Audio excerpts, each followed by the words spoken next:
A história da mitologia para quem tem pressa. Do Olho de Horus ao Minotauro em apenas 200 páginas. Do autor Mark Daniels. Capítulo 3.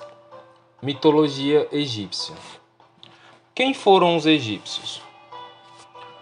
Os antigos egípcios se unificaram como civilização às margens do fértil rio Nilo, por volta do ano 3150 a.C.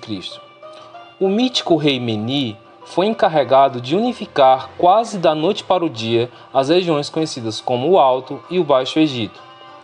Mas a verdade é que as negociações diplomáticas demoraram muito mais tempo para se concluírem. Em contrapartida, o mito prefere o caminho mais curto. Como notará o perspicaz leitor, isso fez dos antigos egípcios contemporâneos dos vizinhos sumérios. Qualquer um pode produzir uma imagem mental do Antigo Egito. Múmias, tumbas, pirâmides, faraós, hieróglifos e a esfinge, o que ilustra o quanto a cultura egípcia estava profundamente imersa no ritual, na religião, no mito e em uma identidade maravilhosamente única. A terra e a cultura egípcias alcançaram seu apogeu aproximadamente entre 1500 e 1000 a.C., e foi durante esse período que os divinos faraós, sobre os quais aprendemos na escola, governaram. Ramsés o Grande, Hatshepsut e Tutankhamon, para citar apenas alguns. No século IV a.C., Alexandre III da Macedônia, mais conhecido como o líder grego Alexandre o Grande, conquistou o enorme Império Persa, apropriando-se de uma vasta extensão de territórios, que incluía a Síria e o Egito. Durante os 8 anos seguintes, o líder dos gregos criou um império que abarcava 3 continentes. No Egito, Alexandre fundou a cidade de Alexandria, uma nova capital que ainda hoje leva seu nome.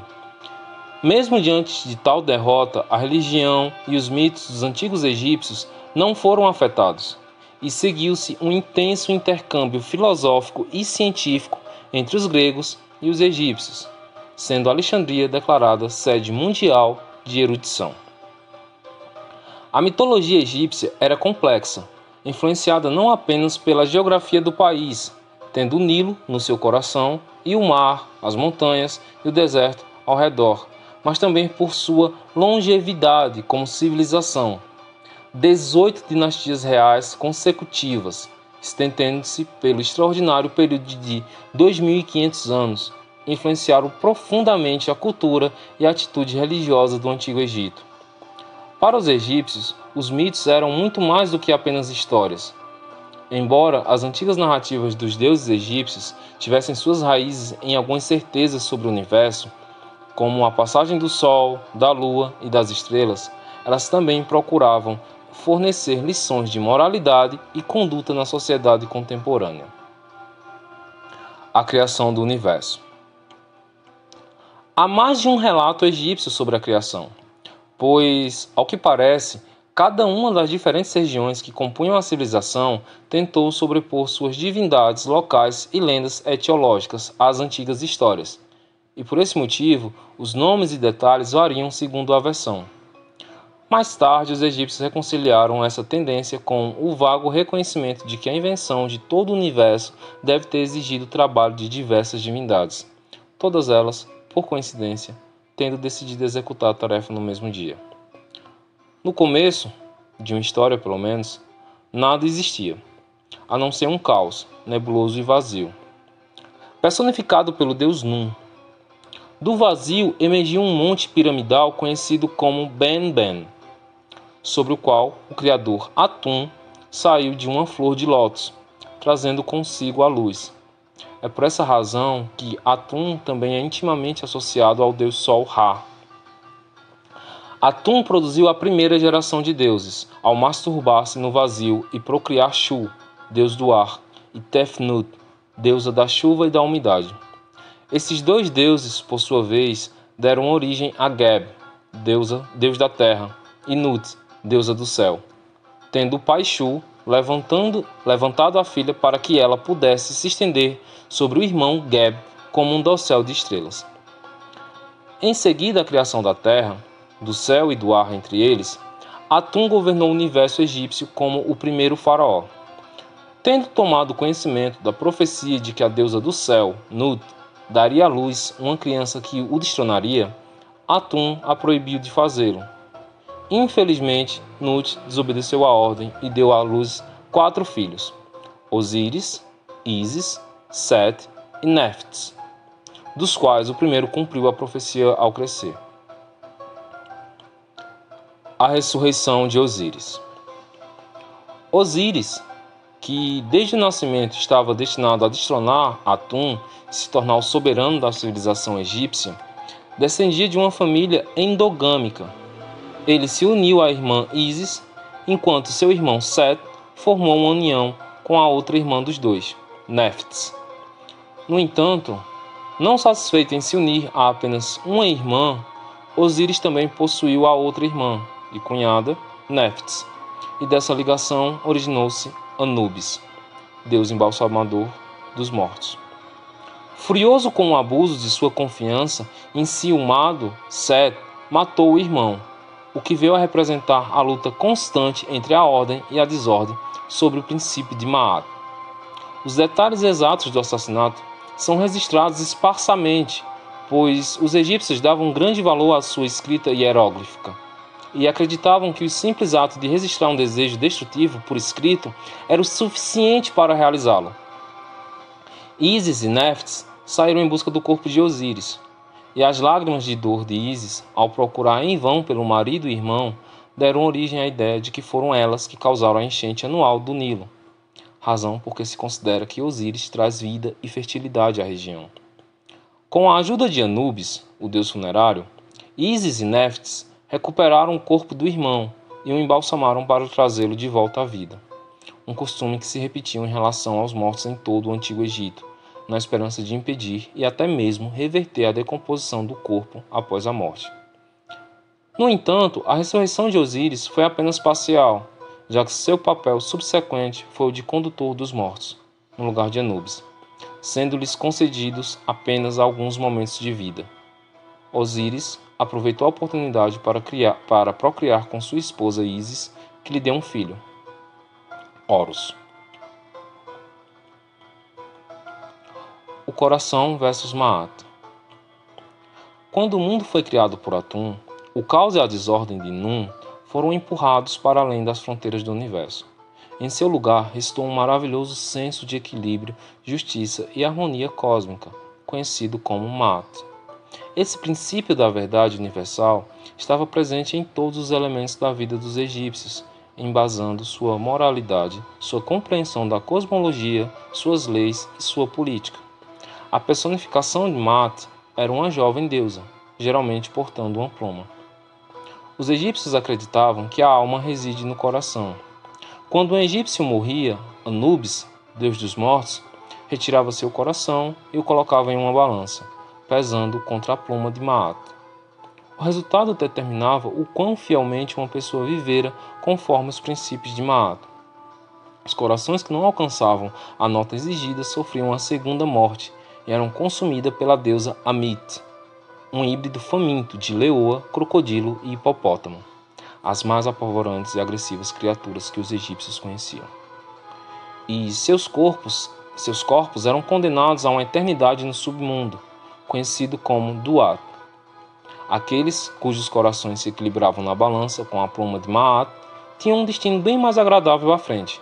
Eram enviados ao paraíso eterno em Aaru. Acreditava-se que os faraós que governaram o Egito eram descendentes diretos dos deuses, e seu papel-chave na liderança era, por esse motivo, sustentar os princípios de Maat. Uma forma de manter o equilíbrio cósmico era através de rituais, mitos e cerimônias em nome dos deuses e dos faraós. E foi graças a essa constante afirmação de Maat que os egípcios criaram um compêndio tão rico de costumes. Horus. Horus, representado com uma cabeça de falcão, era deus do céu, considerado protetor e símbolo de poder, e também deus da caça e da guerra. Um dos mais duradouros símbolos da mitologia egípcia é o olho de Horus, usado como emblema de proteção e orientação em joias e esculturas, e também pintado nas proas dos navios. Acreditava-se que os olhos de Horus se assemelhassem ao Sol, personificado no deus Sol Ra, e à Lua, personificado no deus Lua Thoth. Olhos que tudo veem são símbolos importantes, e não apenas para os egípcios. Encontraremos semelhantes no olho cristão da providência, no verso da nota do dólar e, naturalmente, no olho de Sauron, em O Senhor dos Anéis. Após assassinar Osíris, Seth iniciou com Horus uma longa disputa pelo poder, e uma variedade de mitos conta as numerosas lutas, desafios e ardis a que os dois deuses recorreram. Em uma dessas histórias, Horus tira um dos testículos de Seth. Em outra, Seth arranca um dos olhos de Horus.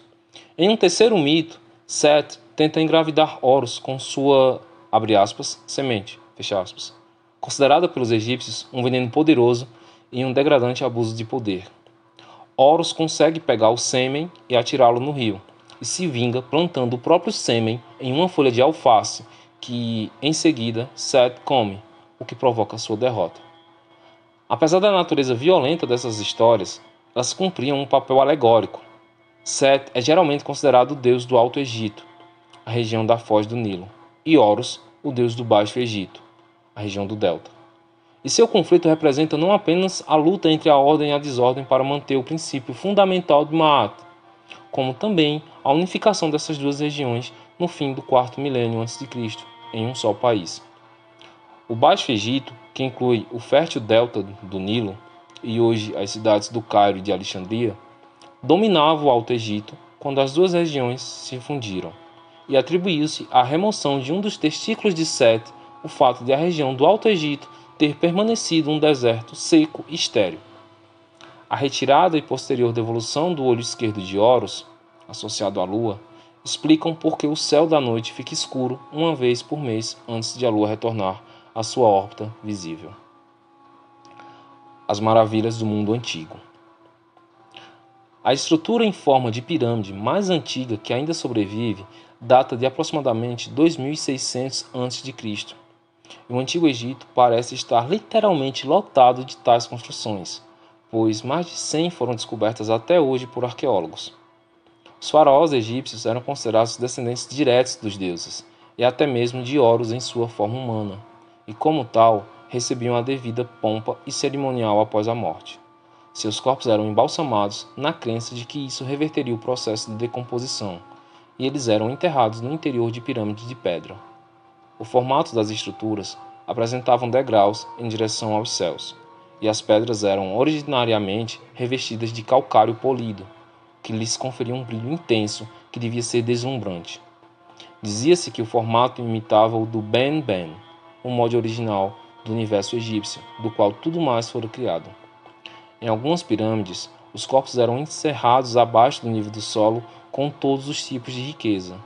E, no caso da Grande Pirâmide de Gizé, os artefatos incluíam um barco de madeira acondicionado em pedaços ao lado do morto. No passado, essa que é a maior e mais famosa de todas as pirâmides tinha 146 metros de altura, o equivalente a um prédio de 40 andares. Suas câmaras secretas continuam sendo descobertas até hoje, e os corredores propositalmente confusos no interior das pirâmides contribuíram para aumentar a sedutora mística do Egito Antigo.